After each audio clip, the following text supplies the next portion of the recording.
سوات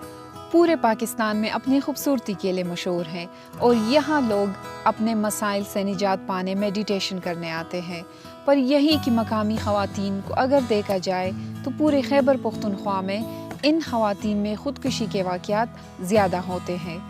کم عمری میں شادی، ساس بہو کے جھگڑے، تعلیم سے محرومی، طالبانائزیشن، معاشی مسائل یا دیگر اور ایسی وجوہات جن کی وجہ سے یہ عورتیں خودکشی میں ہی اپنا حل ڈھونڈتی ہیں۔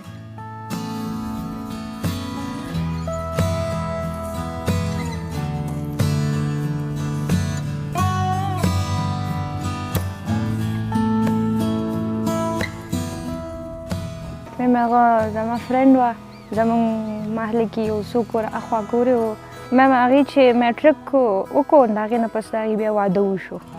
نو میټرک کې پورې هغې کوالیفیکیشن و او د هغې نه پس د هغې بیا میرډ لایف شروع شو، بلکل ارینج میریج و او د دروغیانې نه وي، بس یو کور کې ورسره یوه یور وه، د هزبنډ نه هم ډېره زیاته خوشحاله وه، خو بس مسله د فادر ان لا چې و هغه یې هم ښه و، هغه به هم ډېر خیال مال ساتو، خو لږ د خوښې چې دی نو لکه د وخت نه وه خوښه، بس لږ شانتي کې تنګوله به یي په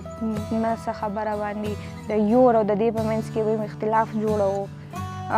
ایون چې حتی د دې پورې په هم الزام ولګوو چې دا خر چې د دې ډېر خیال ساتي نو دا چې دی دا امورل ریلیشنز د وجې نه دي، نو بس هغه د دې د وجې ډېره زیاته ډسهارډ شوه، دا بیا په دغې خفګان کې واشروم ته لاړه او دې انسیکیولري خوړلي، 7 months د دې پریګننسي وه، انفارچونیټلی بیا په هغې حالاتو کې دا دونه تنګه شوه چې لکه دې دونه غټ قدم اوچت کړو چې دې ایون خپل ځان خو خپل کوم راتلونکی ماشوم چې و نو هغه یې هم ډېر دنیا راتلو ته پرې نه ښودو۔ سلمی کے اس کیس میں اگرچہ